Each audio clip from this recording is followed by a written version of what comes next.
This is the Chapter 3 recorded lecture for healthcare analytics.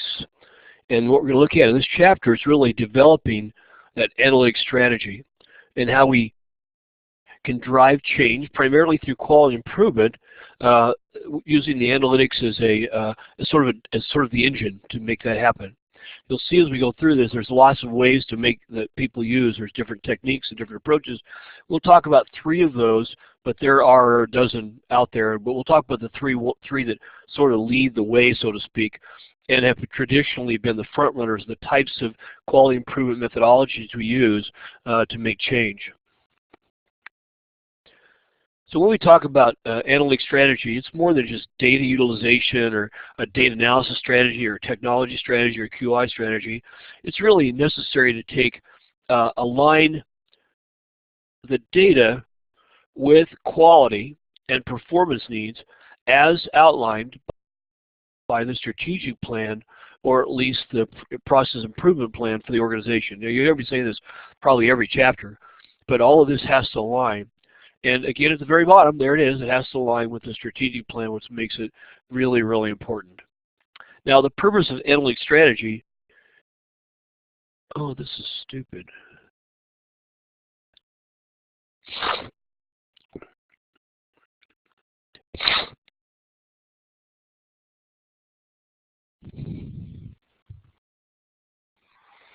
This is a recorded lecture for Chapter 4 of Healthcare HSC 400, Healthcare Analytics. And in this chapter, we're going to define healthcare quality and value. We're going to really look at those. And we'll look at several systems that help us do that. We'll look at some quality improvement approaches and different quality improvement methodologies that have been utilized in the industry for quite some time. And we'll discuss those and look at the application and all of that. So that's the goal of this particular chapter, and we're going to do several things. We'll find that our introduction here is going to be that we're going to improve patient safety. That's our goal. Quality and value. That's really the cornerstone of trying to transform any healthcare organization into a quality improvement, analytics-driven, data-driven kind of a organization. The goals and objectives for each of the above categories must be meticulously developed and pursued by the healthcare organization. They must be ingrained into leadership. They must be believed and pursued by executive leadership. And to comprehensively create and consistently pursue goals and objectives, healthcare organizations must track and measure what they do. You cannot say to a group of people, we're going to change the way you do things, here's the change, and walk away and expect all that to be just wonderful, or even whether that change is an improvement or not. That happens so often. It's called ad hoc leadership. Here, take this, it'll fix it. You look like the answer man. They call him the golden boy or the gold girl, and that really is has all the answers, fixes things right away. The problem is they don't sustain. They're not sustainable. So they're always putting patches on things. It's like they put a patch, but they never fix the problem. The patch breaks, they put a new patch on it. Patch breaks, put a patch on it, and they collect some sort of currency from leadership for being very quick with the answers, even though the answers are not sustainable. So this is more of looking how we can make sustainable changes. Now, what is quality? That's really the question we have to ask. It has to be patient-focused. And then what patients focus on is what healthcare organization provider can give them as far as the best of healthcare. And patients measure healthcare on lots of things. They assume that the quality will be high, unless there's some sort of a reputation that says it's not. They assume the quality of delivery will be high. But what they also are concerned about is customer service, patient waiting times, waiting for procedures to be done, getting results, getting responded to by the provider. All those things are part of how patients measure quality, and it's important to know that's how they see things. It's interesting, there's a quality improvement measurement company called Pressgani, and if you're an organization, you may have had them, and they come in and measure organizations. They define whether the patient satisfaction for a given organization. It's interesting, they focus on 3 things that are probably the most important to patients that are in the hospital. One is that the food is hot and on time.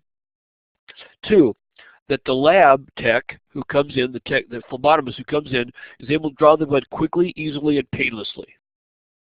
And 3rd is that when they call for somebody as a nurse or whatever, that they arrive within a reasonable time. Everything else that happens in the hospital is secondary to those three things as far as patient satisfaction.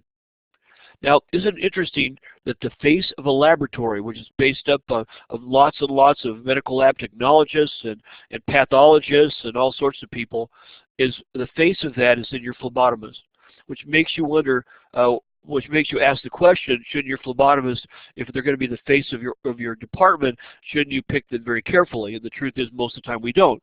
We look for them for technical skill, and that's about all we look for. And so that face sometimes is not the face we like to see. When we think of the food, sometimes our food doesn't arrive on time for lots of reasons. There's no correcting that process, and so food arrives not at the right time, or it arrives in a state that nobody wants. That's all adds in. So health care organizations, which include hospitals and clinics and nursing homes and home health care and providers, if they're identified as high quality, then they attract more patients. And as they attract more patients and they're considered higher quality, they'll attract the top staff. The top people want to go work there because it has a great reputation. It's really a self-fulfilling prophecy. As soon as you establish what your standards are, and those standards are high, you'll lose people who don't want to maintain those standards, but you'll gain more people that want to be in those standards. That's what quality is all about. Now, what is quality continued? The Institute of Medicine defines quality as the degree to which health services for individuals and population increase the likelihood of a desired health outcome and are consistent with current professional knowledge. That just means that quality means you're going to get good care, and you get it hot, and you get it with fries. And I say it, I don't mean to say that in a flippant way, but it's absolutely true. You expect high quality health care, and you expect it with customer service and respect. There's a very good dental orthodontic group here in town that have a very, very high standard of quality, and they are well known for that. And when you go into their offices, you feel it, you see it, you experience it, and it makes the whole experience of orthodontics, which is not my favorite thing in the world, a much different experience. So it's important, and it also draws patients back. Remember that healthcare, medicine, is a volume business. That is, you have to see patients. Patients have to pay for you to provide that care. And if you don't have patients, then everything else is there for no other reason, but it's not for any good reason. It's just sitting there. So you have to maximize those areas, and you have to do it through patient throughput or patient volume.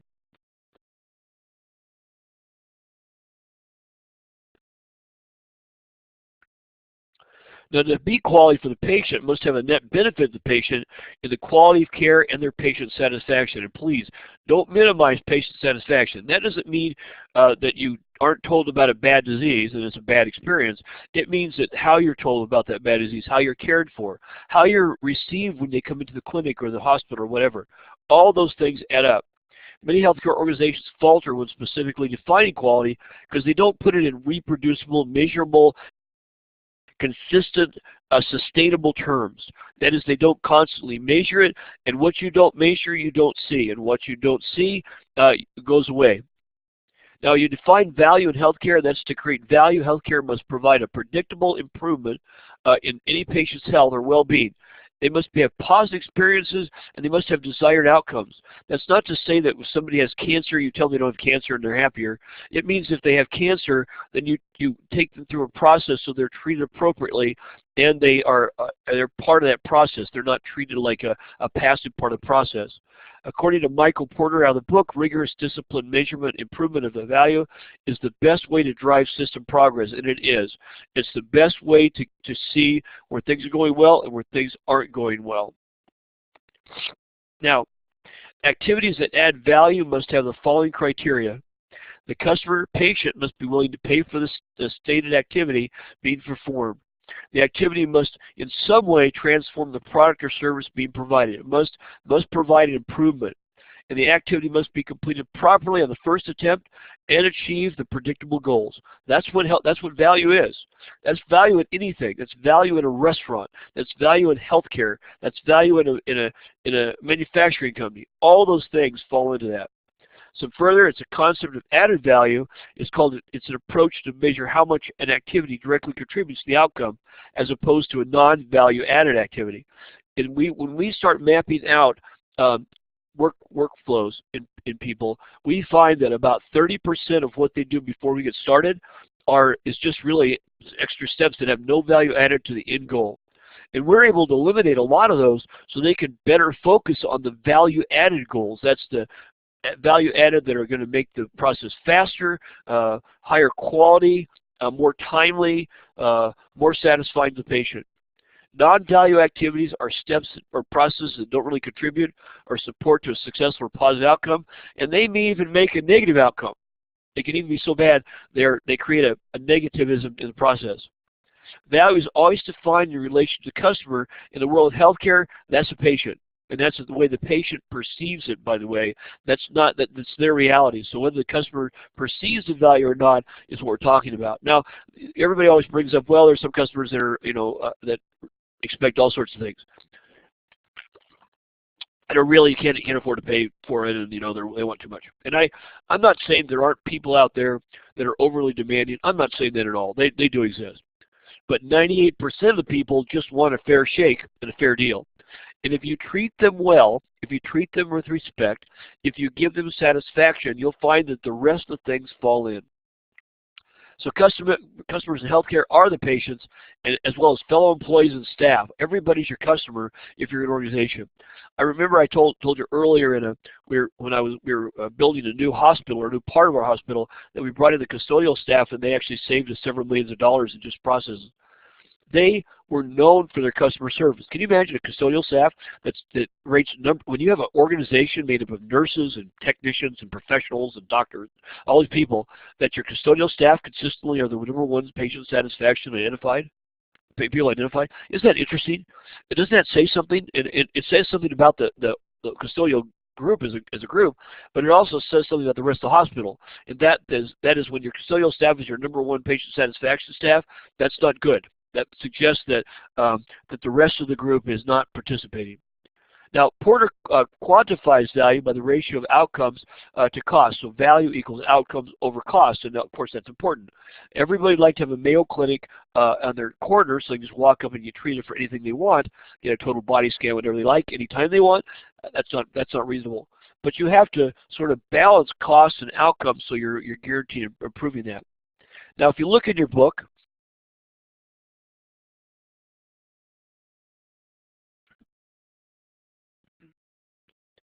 in table 4.1, you'll see the ratio of value added to non-value added activities that kind of compares things.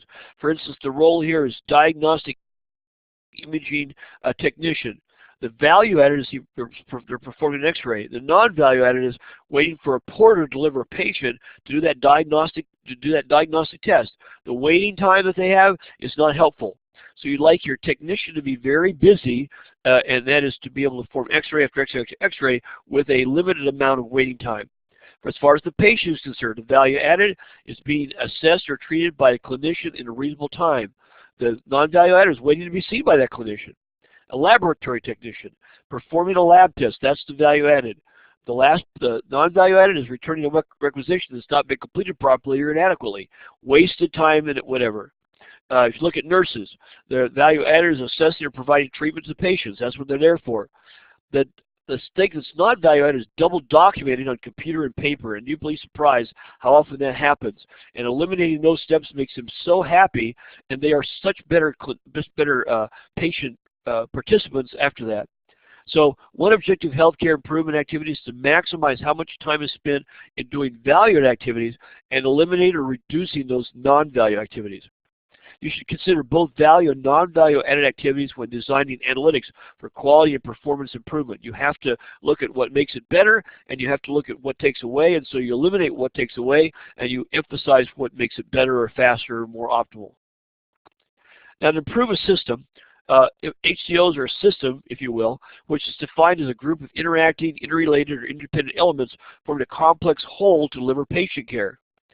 HCOs can consist of many departments, units, services, administrative functions, even different hospitals. Some universities, like our university, had 7 hospitals.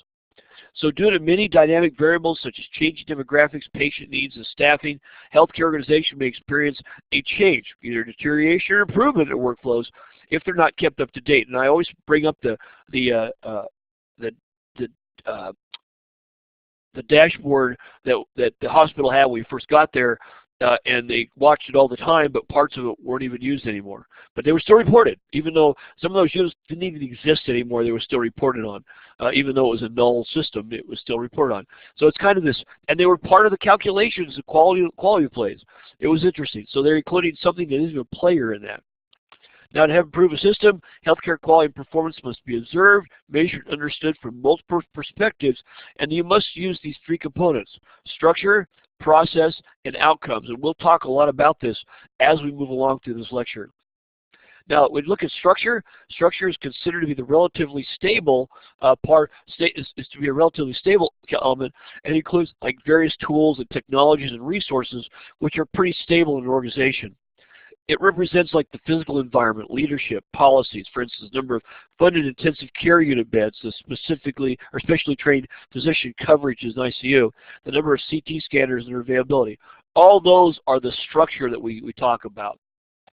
Now, structural information is often used to provide context to other healthcare performance data. For instance, if we increase the lab turnaround times occurring during certain times of the day or certain days, what happens then? So lab turnaround times, if you just look at the average for a day, it may be really good, but you maybe have really short turnaround times at some parts of the day and really long turnaround times at other parts of the day, which means that there's room for improvement. If you can do it, you have to find the reasons it's being short at sometimes and longer at others, and usually that's the staffing that you have and whether the staffing is appropriate. The structure-related data measures help when comparing performance between units or different services, for instance. And that is, two emergency departments may see similar numbers of patients but experience different lengths of stay. Why is that? Is that different staffing? Is that different infrastructure support? What is the difference? We had two units. One unit was constantly being beat up, one wasn't, and one of the units was at one end of the hospital, one is the other. Well, the one that was at one end of the hospital is closer to all the services, so the services were provided instantly. The other unit, the services had to go to the other end of the hospital to help them, and so there were always delays in that. And so the question was were our services properly located? Should they have been in a more central place? And the truth is, we finally made them centralized so that those conditions were consistent for all the units, and it really made a difference in the long run for all the units. You'd think it would have decreased the patient satisfaction for the units we moved away from, but it didn't. But it really improved the other units that were far away from the services. That brought them closer. It really made a difference in patient satisfaction. Now, if you want to improve a process system, you look at processes. Processes are activities performed by healthcare providers and interactions between them and all of that. And processes are often where we focus on our QI activities. We look at time and motion studies, for instance. Our Healthcare Information Technology Department, HIT, makes collection and analysis of data much easier than it used to be, thanks to things like our EMR, which is able to capture documentation, if you will. Now, when we talk about improving process, this is a really good look at process and process data.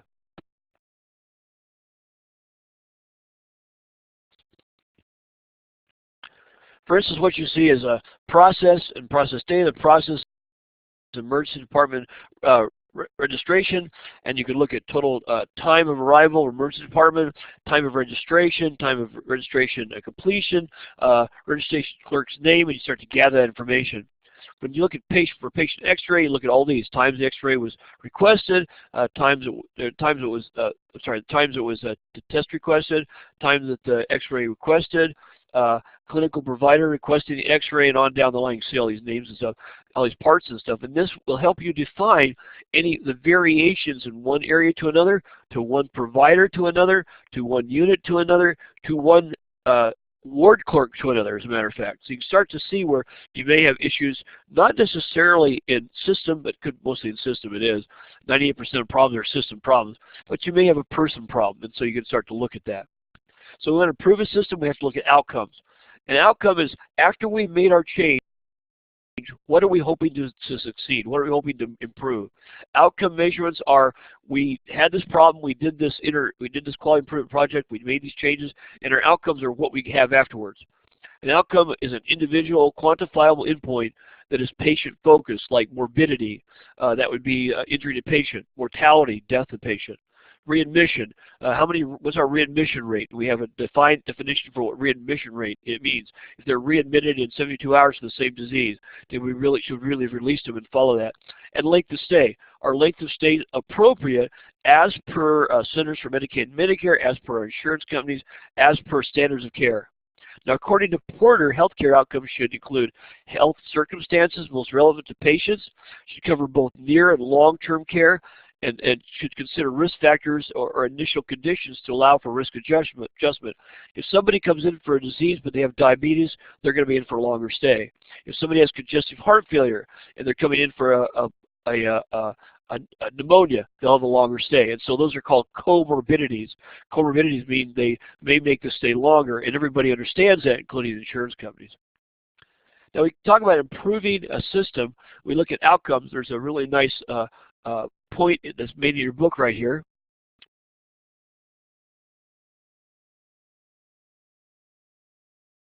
And I love this statement. Consider the example of the hospital surgical unit when putting these three aspects of quality together.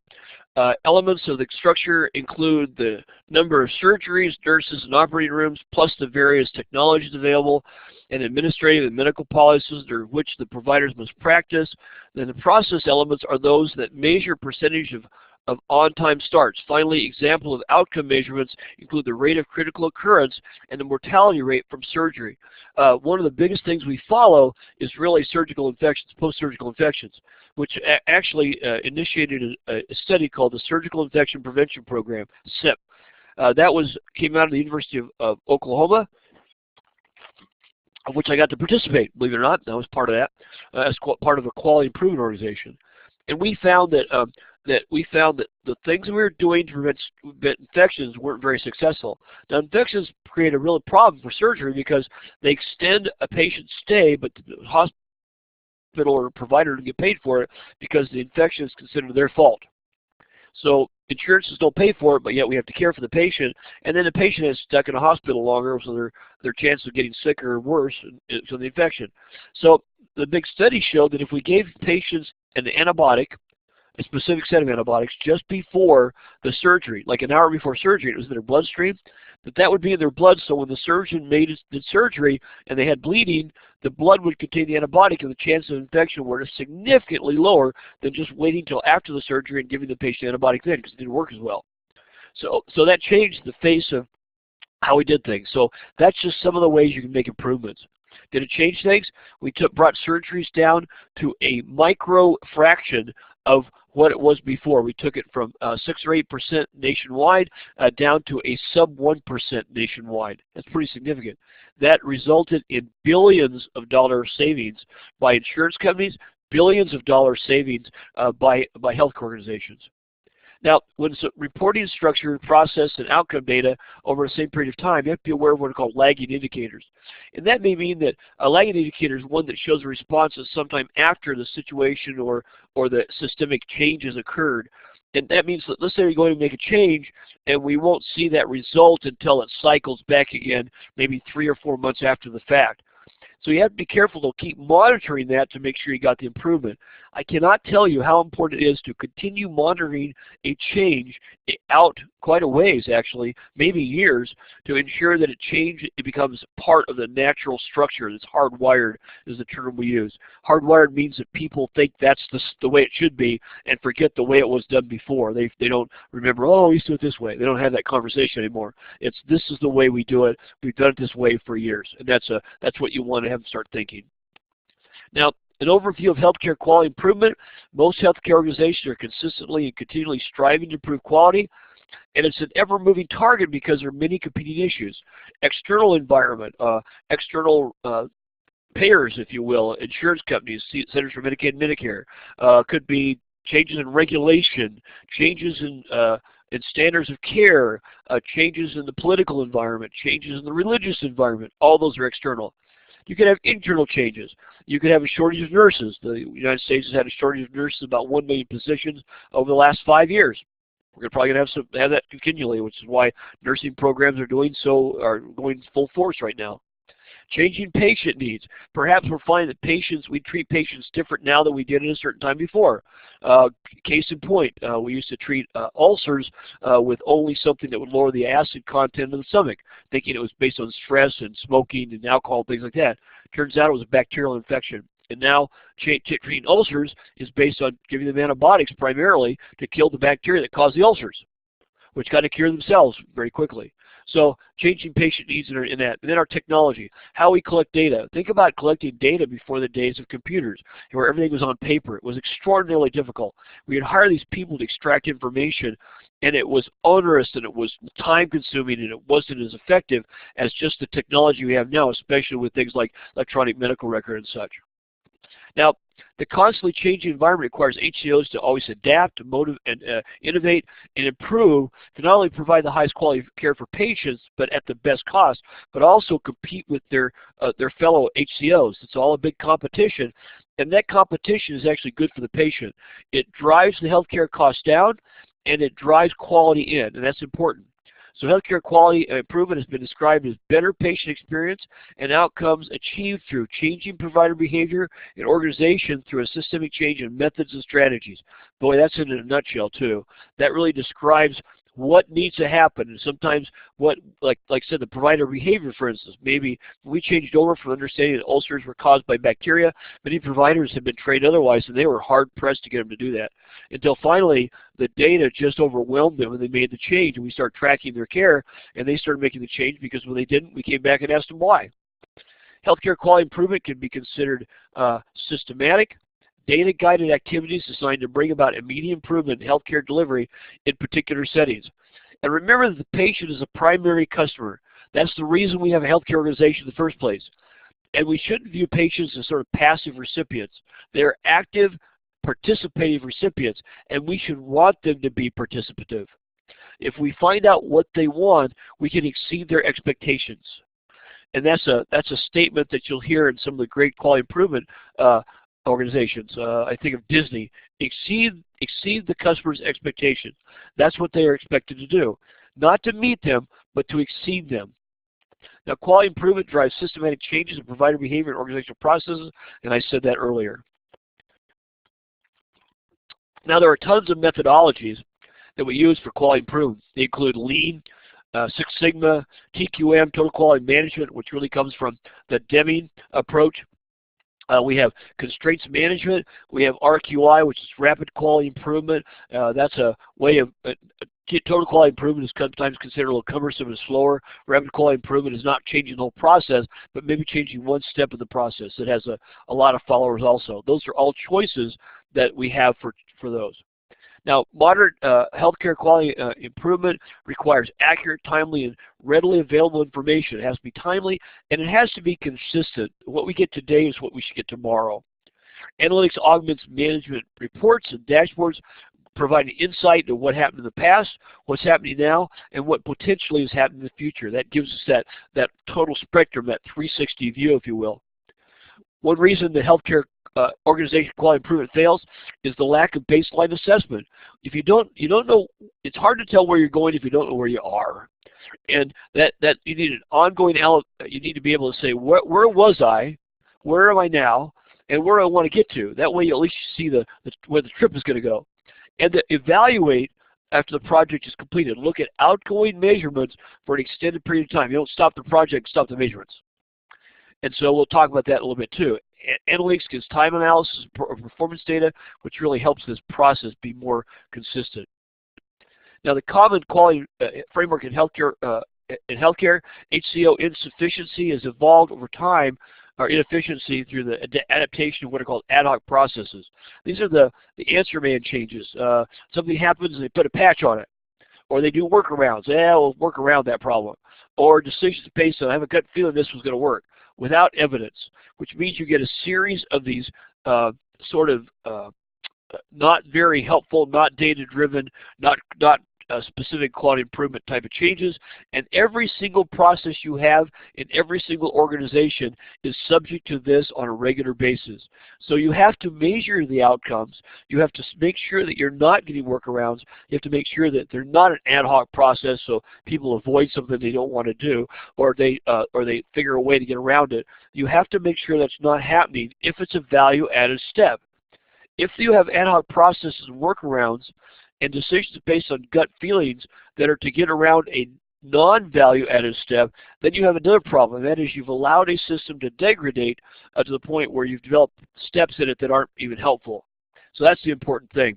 Sustainable quality improvement and process improvement requires careful planning, methodological change, and persistent follow-up, and I can't emphasize that enough. To avoid or overcome haphazard improvement efforts, many HCOs have turned to this quality improvement approach, which is more sustainable. Now, quality improvement framework provides tools, methods, and management philosophies required to drive improvement efforts to achieve these improvement goals by the HCO. There are lots of them. There's probably a dozen or so. But I'm going to give you three major examples in this lecture. One is PDSA, Plan, Do, Study, Act process, and that was developed by Total Quality Management and Deming, D-E-M-I-N-G, who he and Geron,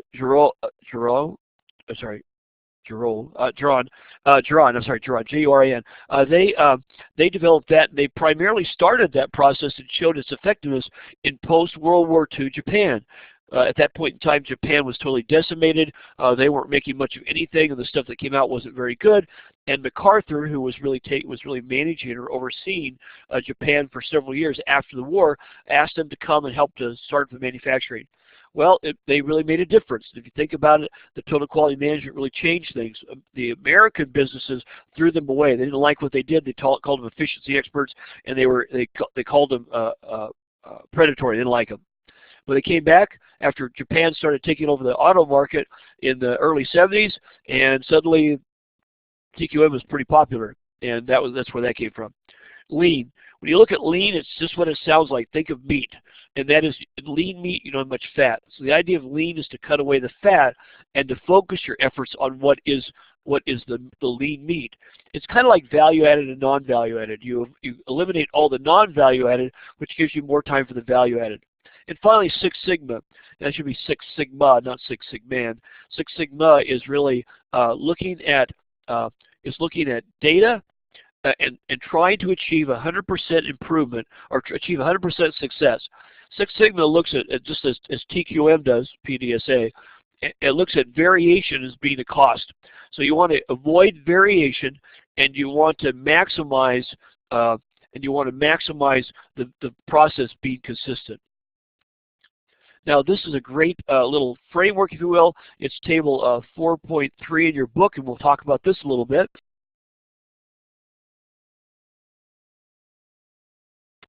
Now, PDSA is conducting experiments and testing improvements literally on the local small-scale basis. It's that Plan, Do, Study, Act. The Lean is eliminating waste, improving flow, maximizing value added and minimizing non-value added. You can identify value stream, flow, pull, and perfection. We'll talk about that. Six Sigma is reducing variation, eliminating deviation of process, as I said, and it's to define, measure, analyze, improve, and control, and that's the steps we'll take. We'll talk a little bit more about that as we look at each one. Now, the common QI framework in healthcare, the PDSA, is this Plan, Do, Study, Act process. And when we look at the Plan, Do, Study, Act, we start by planning the changes of a process that are to be implemented. So the plan is this first step. We then put that in place. We proceed with carrying out that plan and making desired change to specified procedure. Then we study, we analyze our results. What this doesn't show is we have to collect our baseline data, and our next data is going to be the data in the study part that says, did we make an improvement? And if we did make an improvement, we determine if the change can be implemented in a long basis or if it needs to go through again. And this continues to go round and round and round until you have continuous quality improvement. And I left out CQI, continuous quality improvement, as another focus, or sometimes they're QI. Continuous quality improvement is looking at that. When you talk about quality improvement, it's not you have a problem, you fix it, you're done. You're done. Continuous quality improvement means everything is continuously improved. You look at your process, you make an improvement. You look at your process, you make another improvement. You continue to do that until, as the Six Sigma folks say, you get to Six Sigma, which is greater than 98% success. Now, when you look at Lean, Lean is actually evolved in the Toyota production system, and Lean is the systematic process of identifying and eliminating waste and evaluating improvements. And Lean improves the work environment by eliminating barriers and waste. Anything that stops, go back to value and value added, or value added and non-value added, it's exactly the same. If it's non-value added, that's the waste. If it's value added, that's the Lean. So the VSM, the value stream map, is the focus, which identifies the amount of time that each step and the waiting time between those steps. So the 5 principles are Lean is at specific value. Values derive the process perceived by the customer. Identify the value system. Map all the steps required to deliver the product or the service. Flow. After the VSM, identify the non-value added steps. Pull. After the flow, implement a pull system based on patient demand, where all the elements required to present or be there at a given time are there. And then perfection, repeat the steps until all the waste has been eliminated. That's the Lean system, which is somewhat similar to Six Sigma when you think about it, isn't it? Now we look at the 8 wastes of healthcare, and I like this one because this is really an interesting slide. I like it because it really identifies some of the things we need to worry about. You work at unnecessary motion. There's too many physical steps needed to gather equipment, confirm instruction orders, and organize the treatment space for care of the patient. When I talked about that, the resources that were in the wrong part of the hospital, we moved them and we eliminated that. You talk about unnecessary transportation, excess movement of people or supplies or forms of information to the facility. This is the one I like because there was a system that was in triplicate. And anytime I see something in triplicate, I start to ask why we're making triplicate forms. And in the world of digitalized forms, I wonder why we're doing it in one form, not online. And so we eliminated those. We moved 4 jobs that had been put in to just manage the paperwork. And we moved them to a direct patient care, which was our ward clerks and things like that. So which we had a shortage of. So we improved our patient care, and we eliminated a whole bunch of stuff we weren't doing well. Defects and errors. It's time spent doing something incorrectly, inspecting for errors. There's an old saying that Deming has in Duran: you cannot inspect quality. That means you can't do a crappy job and then inspect at the end and throw the stuff back and have it redone. That rework costs you tons of money. Anytime you hear the word rework, you should start putting dollar signs next to it because it always costs more money. Waiting is the next step, and that's the time spent waiting for the next event to occur or the next work activity. That means if there's a space between them, and for instance, like we talk about MRI machines, that most hospitals, when they buy MRI machines, they work 24/7. They go round the clock. And the reason is because it's much cheaper to have a MRI tech available 24/7 than it is to let that machine sit fallow or not do anything for the evening. So we work really hard to make sure they're maximized. That doesn't mean that we do erroneous tests, because MRIs are really in demand. Usually there's a backlog, even if you do 24/7, so it does help to do that. Inventory. Any supply in excess of the absolute minimum requirement is necessary to meet customer demand. This is called just-in-time is another way you'll see it, JIT. Just-in-time means we only need the things we need at the time we need them. And so you'll find, like, especially in hospitals, nurses like to store stuff in lots of different places. And you'll find stuff that's been sitting there for years not used, so it's not really doing any good, but it's taking up space. And so we can eliminate that and use it for more appropriate things. Processing waste. Extra effort that adds no value added to service being provided from the patient or customer point of view can occur when the patient is unnecessarily queried or reassessed by multiple providers. So in other words, this is the other thing. So you come into a hospital, they ask you all these questions, and then every single doctor that walks in to see you asks the same questions without looking at the information, even though it's right there. Where if they took 10 seconds to read it, they wouldn't have that problem. That's a real issue. A patient gets tired of saying the same story again and again. It's almost like being under interrogation to some patients because their story is involved and they feel like you don't trust them. So you keep asking them again just in case they falter, if you will. Overproduction, doing more than what is needed by the patient or doing it sooner than is required. It may sound interesting, but sometimes you do things early, you create a waiting time, and maybe it's not as, the quality isn't as good. So your measuring point is speed, your measuring point's not quality. And so if you stick with quality and you're following the process as quality as identified it, and then if you're doing it faster than that, that isn't really helping things, then that may be the problem. Unused human potential. If you have any situation which people are not utilized to the maximum of their skills, it adds value to the process. If you have a major physician sitting in their office waiting for a patient to be roomed, that's a very expensive cost, because that's a $60, $70 an hour cost to you. So if they take 10 minutes for every patient and they see 25 patients, that's now 250 minutes. That's 4 hours. Better than 4 hours. 4 hours and 10 minutes. So 4 hours at $60 an hour, and you figure all that together, that's about $250 a day you're wasting based on patients waiting physicians waiting for patients. Now, a common framework we'll talk about is Six Sigma. It's often used with Lean to provide a very rigorous QI approach. And Six Sigma originally developed by Motorola, but it was really brought to light and optimized by General Electric after it won what's called the Malcolm Baldrige National Quality Award. And that's an award that's given by Malcolm Baldrige, obviously, and they go in and they evaluate the quality improvement processes of a given organization. To win a Malcolm Baldrige is a big deal. It actually helped an organization do that in Albuquerque, Radiology Associates, and helped them put together a very, through actually using Six Sigma, helped put together a straight process of building that they delivered radiology. They delivered radiology in like 8 different cities in the state, and they also had a mobile radiology and a telemedicine system.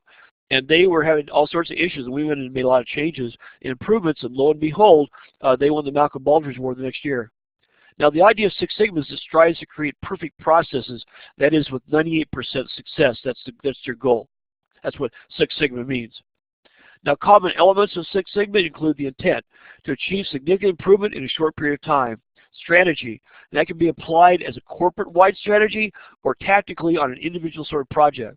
Methodology. The most common one is DMAIC, which is define, measure, analyze, improve, and control. I'll show you.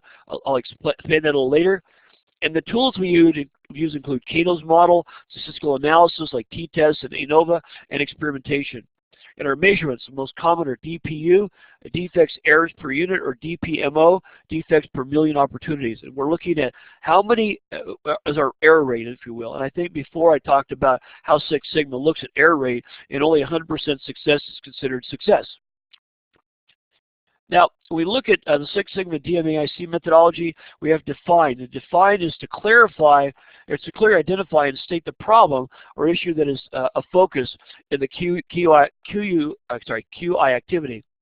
You have to outline the scope of the project, which is very important, because if not, people will you get what's called scope creep. You start out by doing this, and pretty soon it's gigantic because everybody wants you to play in it without solving the original problem. You have to agree on the process to be improved and plan to achieve those improvements. The next thing you have to do is measure. You review all the available data and measure this extent of the quality or performance problem. You look at defects, errors, deviations, and obtain baseline performance information. And that's important. You got to find out what you're doing before you know if you made a change. You have to analyze. You study the root causes of the problem and develop potential solutions. I'll never forget this. I was the COO of a quality improvement organization contracted to CMS, Centers for Medicare and Medicaid. And we had a printer. There was a centralized printer. We had one on each floor. We had 3 floors and a centralized printer. And this one printer was always getting clogged. It was always getting clogged up. And people would complain and carry on, and they would blame everybody, and yada, yada, yada. And so we did a study on it. We just did, we were all these people, so we did a study, and we did a study on the printer. And we found out that it's really interesting because the printer needed regular maintenance, obviously. You had to have the roller repaired in those days, or replace the roller, replace the toner, those kind of things. You had to buy a certain type of paper. You couldn't just buy crappy paper. And we found out, by the way, when things went bad, they would blame the secretary sitting beside the printer, and she yelled at all the time for the printer. And she had nothing to do with it. So 80% of the time we yelled at the lady with the printer. They did.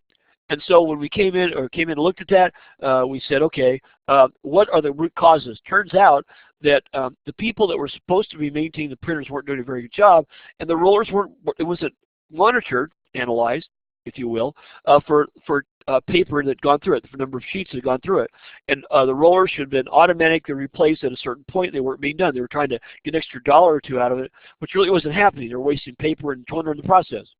The second thing is they would buy this really cheap toner cartridge, which wasn't originally part of the printer, and it didn't fit correctly, and so it was always leaking toner, which had to be caused the printing to be replaced also. And finally, they'd buy this really cheap paper, thinking they were saving a few cents, and in truth, they were wasting a third of it just being on the toner, the paper jam. So we fixed those things, and guess what? The printers worked faultlessly, and the secretary didn't get yelled at. It's interesting that secretary position had been replaced 3 times in the last 2 years, all because of the printer. Now it has to improve. During the improve phase, alternative processes are developed to help achieve the required outcomes, and these possible alternatives are evaluated based on potential impact the outcome, with the selected improvement demonstrating via tactical analysis the highest likelihood of achieving what's called breakthrough performance. That means getting closest to 100%. And finally, control. During this phase, the project team ensures improvements are sustained by taking ongoing measurements. I can't say that enough. Ongoing measurements, conducting ongoing communication reviews, and training in the process out for maybe many years. It could go on for many years. It could be that long. Now, the working different QI, we talk about working with QI methodologies. PDSA, Lean, and Six Sigma are not the only methodologies that can be effectively utilized. I talked about CQI, which is continuous quality improvement, TQM, which is really the predator of PDSA, total quality management, rapid quality improvement, RQI. All those are mechanisms depending on what process you're looking at. Each approach provides the HCO with a specifically focused approach. And each approach is data-driven, should be data-driven through evidence-based practices. I can't say it enough. It has to be driven by evidence-based practices. Now, the purpose of analytic strategy, as we talked about, let me stop here.